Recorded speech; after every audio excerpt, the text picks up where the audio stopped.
Welcome sa Get Rich Pinoy, ang channel kung saan matututo ka tungkol sa pera, investment, savings, at iba pang paraan para mapaangat ang buhay ng mga Pilipino. For today's episode, pahinga muna tayo sa mga typical topics natin about business. This time, we would have a special episode. A Halloween special. This Halloween special was made possible through a collaboration with fellow fountain pen enthusiasts on the Fountain Pen Network Philippines community. We recently had an event called #ScareMika2020, care of Micah Robles, wherein members of the community submitted their scary stories. And now, I would be narrating some of those stories to share the spook with you. Hope you enjoy. Hope you enjoy.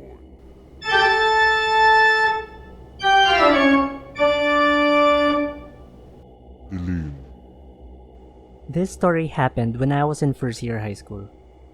Yung school namin is within a compound of school sa Parañaque at yung guards ay nasa main gate lang. Walang sariling guards ang mga school sa loob. 7 a.m. ang pasok namin noon, but there are times na before 6 pa lang, nasa school grounds na ako. It was one of those mornings na dumating ako sa school na sobrang aga. It's almost pitch dark pa. Meron namang very few students na nandun at naghihintay na mabuksan yung respective buildings ng school nila. After a few minutes, dumating yung class advisor namin and she asked me to follow her sa faculty nila that is located sa second floor ng adjacent building ng school namin. Nandun daw yung susi ng building namin. After handing the keys to me, sabi niya, "Ito lahat ng susi ng school. Buksan mo kung ano ang kaya mong buksan. Basta make sure to open yung gate dyan," referring to the gate connecting the buildings, "para makapasok ka, then yung main gate sa baba." Buksan kung anong kayang buksan. Napaisip ako doon. That made me excited to open them all. However, paghawak ko sa gate, I immediately felt something off. Then, pagtapak ng isang paa ko sa building namin, feeling ko, I'm in a totally different place. Somewhere very secluded. By the way, yung pagpasok dun sa gate, that's the area where our science lab is. Nagsimula na ako maglakad sa corridor ng second floor. Hindi nagtagal, naramdaman ko na may nakasunod sa akin. Something big. Something that's dragging a chain. Relax lang, malayo siya. Yan ang sabi ko sa sarili ko. Slowly, the light from the faculty room sa adjacent building is fading dahil nahaharangan ng malaking puno. Then there it is.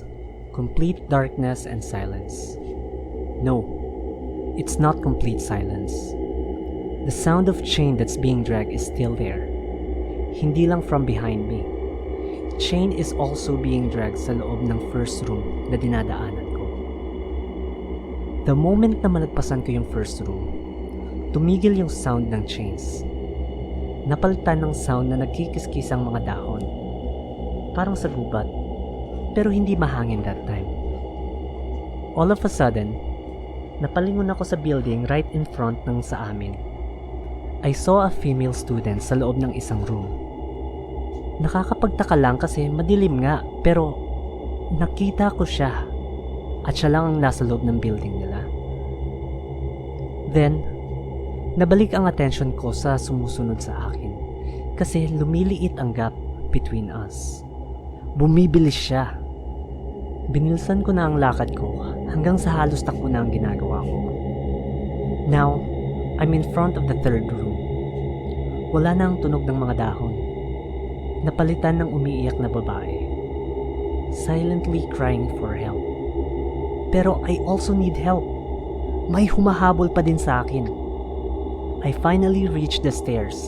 Sa isip-isip ko, konti na lang, makakababa na ako. Things should be better when I'm already in sight ng ibang students na naghihintay mabuksan ang gate. Nagsimula na akong bumaba pero bumigat ang paglalakad ko. May pumipigil sa isang paa ko. I needed to drag myself by grabbing on the railings ng hagdan. Konti na lang. Paglagpas ko sa curved platform, makikita na nila ako. Pabigat ng pabigat ang paghila ko sa katawan ko. Then I've reached the platform and pulled myself paliko ng hagdan. Pagliko ko sa hagdan, biglang gumaan ang katawan ko. Napadaos-dos ako sa hagdan hanggang humampas ang katawan ko sa main gate sa tapat ng hagdan. Nagulat ang mga students sa labas and my classmate who was there asked me, "Oh, ang aga-aga ba't pawis na pawis ka?" Hindi ko na siya nasagot and just focus on opening the gate. Naghahabol pa rin kasi ako ng hininga. Now the revelations. All the succeeding parts happened after my experience. Number 1. Minsan, naikwento ng science teacher namin na yung mga higher batch daw na close niya ay may nakwento din sa kanya na may nanghahabol daw dun sa smaller stairs sa tabi ng science lab. Number 2.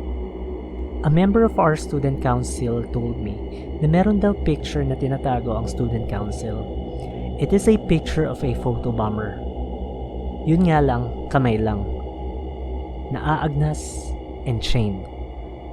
Ang pinaka nakakatakot pa para sa akin ay kinunan ang picture dun sa room where I heard chains being dragged around the room. Number 3. Meron akong elementary schoolmate na doon nag-aaral sa katapat ng building. Minsan, nung nagkukwentuhan kami kasama ng ibang former schoolmates, nakwento niya yung about sa babaeng nagmumungto daw sa school nila. Nabanggit pa niya yung year and section ng student. Pagkasabi niya nun, bigla akong nagtanong, saan ang room ng section na yun? Sinagot naman niya. And to my surprise, doon yon sa room kung saan ko nakita yung female student. Poblacion. I've always been a magnet of weird things ever since I was a kid.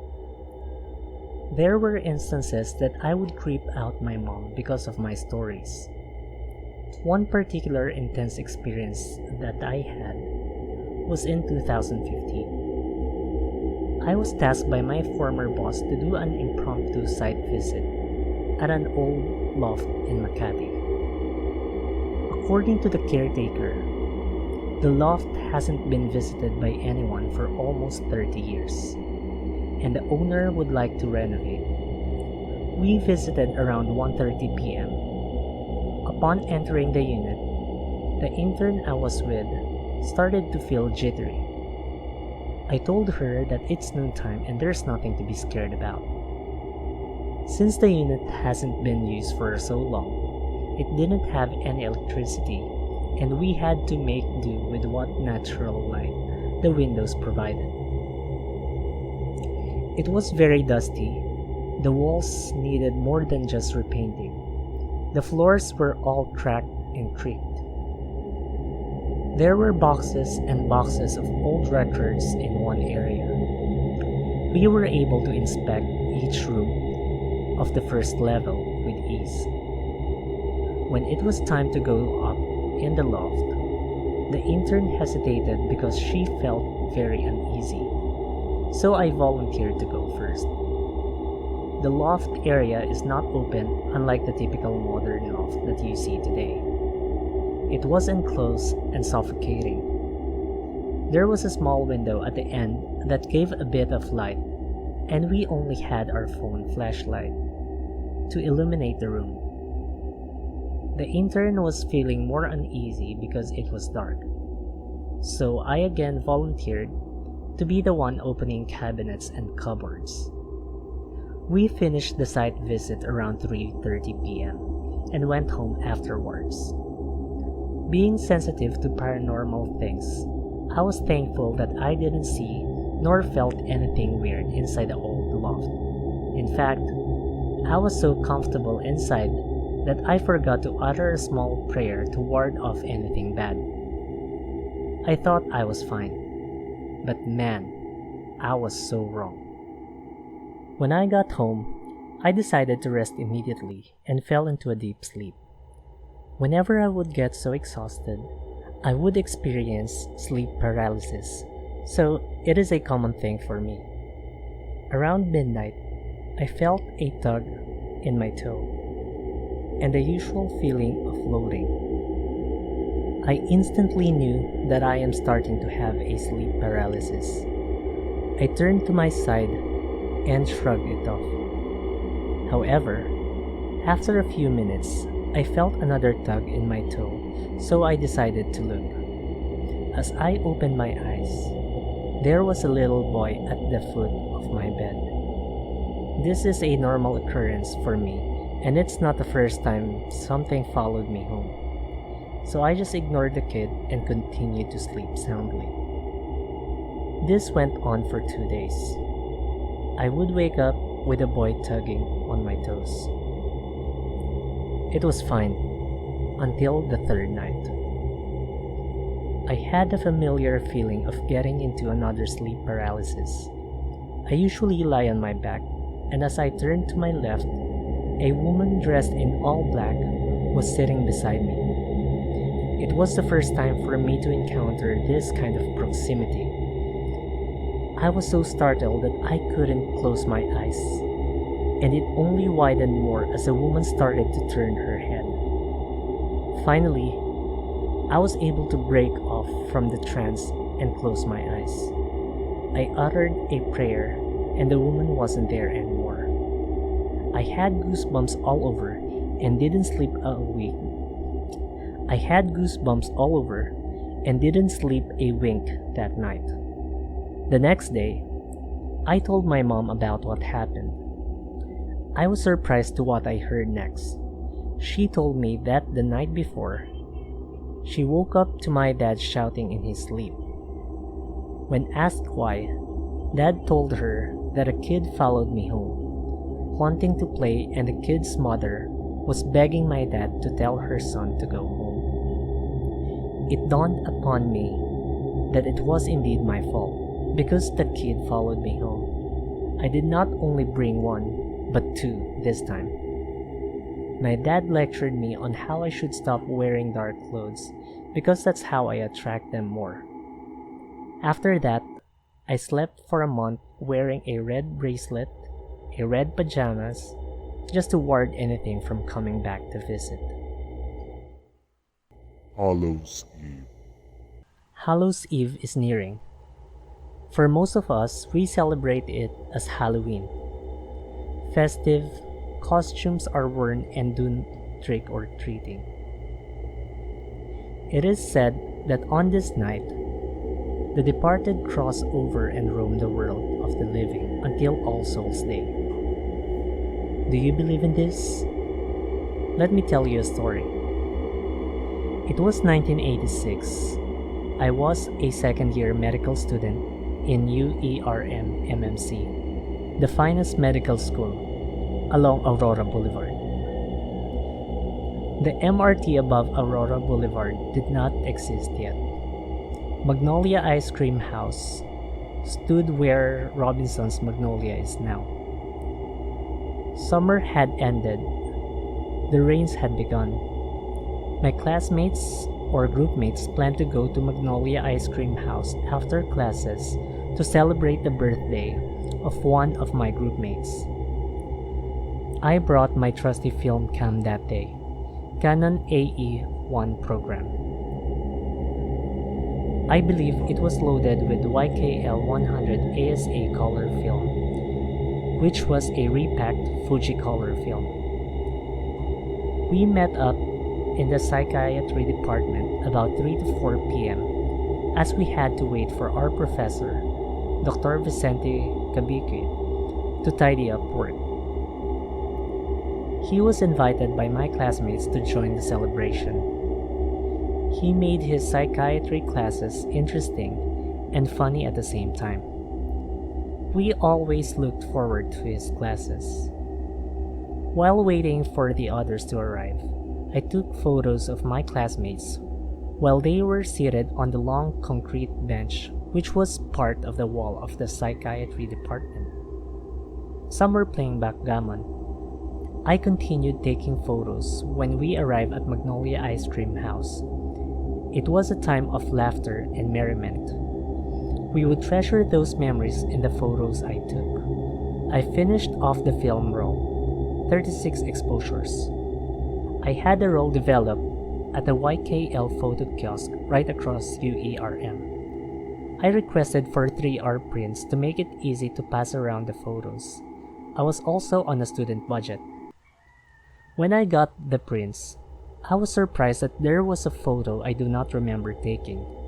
Compared to the photos taken of my group mates seated on the bright cement bench in the psych department, this was a totally different location. In the photo, you can see a fleeting image of a girl or woman crossing the field of view of my lens. The girl is wearing a white sleeveless dress with an A-type skirt. Her face is blurred. The camera captured her in motion. The room is dark, as with the dark brown wood panels in the background. None of my classmates were in the photo. How was this photo taken? I showed the photo to my mostly female classmates. It sent cold beads of sweat down their slender backs. It could not have been any of them, nor a nurse or patient. The prescribed uniform for female medical students in UERM at that time was a tight-fitting white blouse with sleeves. Same with a body-hugging tight skirt with hem just above the knees. We determined that the location of the photo was in a hallway in the main hospital across the driveway from the psych department. Why would I cross over to the hospital to shoot one frame with none of my classmates in it? Checking the negatives, which were cut into strips of 6 frames each, the particular frame was captured between photos of my classmates while they were waiting and seated in psych department. It did not make sense. To this day, it remains a mystery. I still have the negatives, though faded over time. To preserve them, I took scans. My classmates and I believe my camera had captured on film a paranormal spirit, aka ghost. I do think that spirits roam amongst us, and not just during Hallows Eve. What do you think? After years of looking at the photograph, I only noticed now that there is another spectral image hovering above the woman. I have edited the photo by adding an arrow to show it, and will include it in my post. Do you see what I see? The Pianist. This happened a few years ago in our old house. There were a lot of ghost stories that I heard from my family and other people that we live with, and also a few from our guests. What I am going to share is my personal experience. This was my first and only encounter with such things. It was around 7 p.m. and I was preparing to take a bath. So I went to get some clothes from the room where my closet was, so I could bring it to my room. I knew I was alone in that area since my family is just in the master's bedroom, and our kasambahays are downstairs. I remember it was so quiet, and I was picking out clothes, then I heard a few notes playing from the keyboard in the adjacent room, which is locked from inside the house instead of inside the room, since it is also leading to the gate to the veranda. It was like someone was testing the keyboard before playing it. I immediately thought it was a ringtone from my cell phone, but a few seconds later, I realized that it couldn't possibly be since my phone was always on silent, and if it came from another room, it would most likely be muffled since our walls are thick concrete, and I know how that would sound from my position based on experience. It was incredibly loud. It could not have been from a cell phone. it also dawned on me that no one uses that keyboard except for me, and we rarely go to that room or the veranda. You also could not use it when it is not plugged, and we never put batteries on that thing. Then I remember the stories others told me. Just a few days ago, our older kasambahay scolded the other ate since she thought that her kasamahan was playing the keyboard and baka magalit daw kami or she might break it. Another thing that randomly popped in my head was a thing we always see in our bathroom. Whenever someone goes in the master's bathroom first thing in the morning, there would be handprints on the bathroom mirror, which is really big. And the handprints were always on the top part of the mirror, where no one could reach unless you step on a stool or a ladder. What's more bizarre is that no one in our house has hands that big, and it looked more like a skeleton rather than a human handprint. I was amazed how I quickly realized those in just a few seconds. Then I ran to the master's bedroom and told my mom all about it. They also said no one's phone rang and they heard nothing. Maybe the same entity that was leaving handprints also played the keyboard, since having hands that big was an advantage in playing it. I just don't know why there are so many haunted stories happening in our old house, since it was only a lot when we bought it, and my parents decided to build a house, so we were the first occupants there. I have a lot more stories about flying vases, hearing voices, and feeling like someone is staring. Headmaster. I've never encountered any spirits, and my family isn't a big believer of it. But coming from an all-girls Catholic school, horror stories never ran out, and I badly wanted to be a witness of any paranormal activity. Little did I know, I'd soon have one to share. I was in my second year of teaching in an all-boys school, and during that time, the former headmaster was already very sickly, and everyone in the community was asked to pray for him. I was walking around the classroom, checking on the progress of my students on the seat work, when I saw a man in a white sutana walking around. It was the previous headmaster. I called out his name, and he just smiled and waved. I told my class to look out and say hello to ex-headmaster. But the kids told me that there was no one there. He was already gone. I shrugged it off, thinking he was going around the campus, either getting fresh air or on his way to catch up with friends from the academy. When class was over and the students were already picked up, I went back to the faculty room, excited to share with my co-teachers the news. I just saw Father earlier. He's already well. He was in the corridor earlier. Everyone's eyes widened and seemed to be taken aback. They looked at each other, and one of the senior teachers approached me, placed her hand on my shoulder and said, "Father died this morning." A month later, he was sighted again by a student just before a fatal accident of his classmate.